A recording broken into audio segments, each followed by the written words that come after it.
C'est vrai qu'après l'humanitaire, c'est pas pour reprendre votre question, un ordre de culpabilité, certainement pas, parce qu'alors là, tout citoyen sur Terre serait coupable et pourrait faire don de sa personne à l'humanitaire.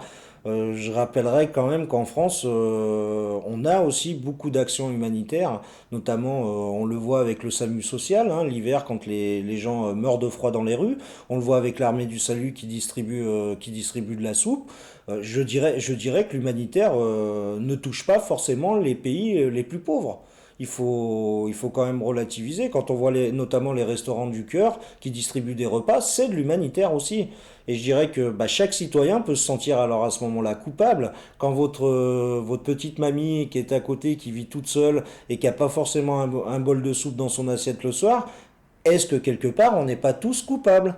Moi, je pose aussi cette question, je retourne cette question aux citoyens. Et je dirais que l'association a malheureusement, je dirais, un grand avenir devant elle. Pourquoi je dis malheureusement? Parce que j'aurais bien souhaité, comme la plupart des citoyens habitant cette planète, j'aurais bien souhaité qu'il y ait plus d'actions d'entreprises contre les catastrophes naturelles pour limiter les vies humaines. Et on se rend compte que finalement ça devient presque risible parce que tout le monde parle de fatalité. Et en fait, la fatalité n'existe pas. Je crois que c'est surtout une fatalité humaine.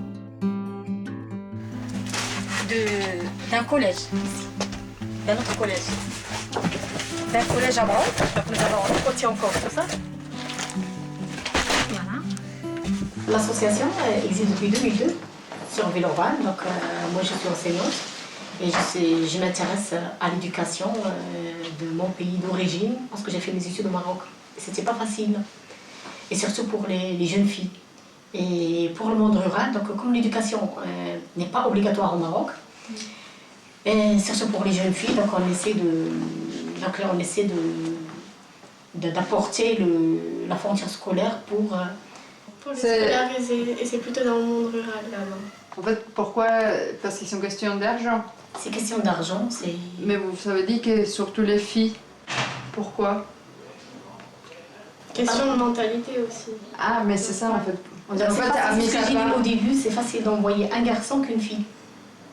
Oui, mais là, c'est la mentalité qu'on te dit. C'est ça? Il y a plusieurs critères, il n'y a pas que la mentalité. Aussi, il y a plusieurs critères qui font que les filles restent chez elles et les garçons parfois à l'école. Pour aider leur maman à la maison. Donc notre rôle aussi, c'est sensibiliser les parents, envoyer leurs enfants à l'école. D'accord. Et c'est difficile, ça? C'est difficile, bien sûr, mais ça viendrait. Ça change. Oui, ça change. J'ai vu cette année un changement énorme. Parce qu'il y avait une inauguration d'un centre à la campagne, et ma fille a donné un discours. Et donc ils ont dit, regardez une fille à son âge, elle a 14 ans, qui donne un discours devant tout le monde. Parce que toutes les actions qui sont faites là-bas, c'est flagrant, je veux dire. Les gens s'en rendent compte et donc ils sont intéressés et veulent après faire eux aussi le premier pas.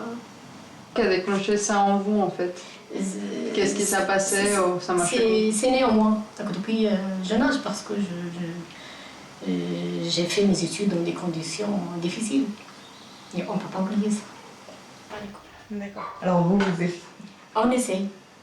Donc cette année, on a envoyé 400 cartables au Maroc pour scolariser les filles et garçons en fait. Quelle influence a ça dans ta vie courante?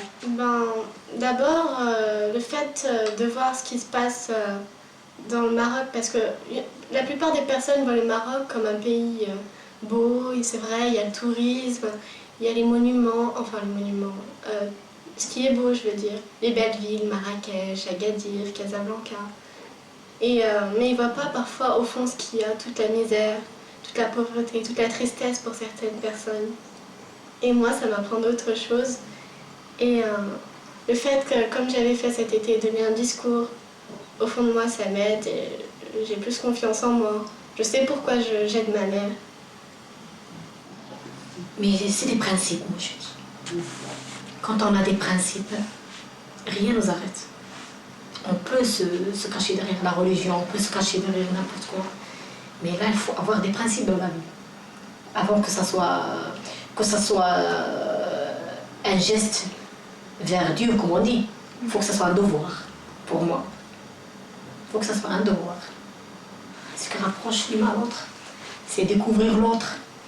Donc tout ça, ça fait partie, c'est penser à l'autre. C'est enlever l'individualisme. Donc je pense que c'est ça. C'est aller vers l'autre. C'est important.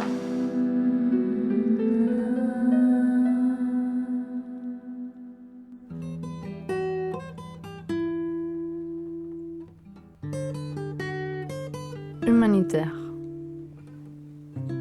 Beaucoup d'associations humanitaires ne se reconnaissent plus dans ces mots. Est-ce qu'il faut changer les mots? Est-ce qu'il faut oublier le mot de base, faute de malentendus? Ou est-ce qu'il faut plutôt lutter pour lui redonner le sens qu'il mérite? Ce n'est plus qu'une question de sémantique. Pour moi, l'humanitaire, c'est ce que j'ai appris à Villeurbanne. J'ai rencontré des personnes qui essaient de changer le monde pour le rendre simplement plus humain. Et voilà l'importance.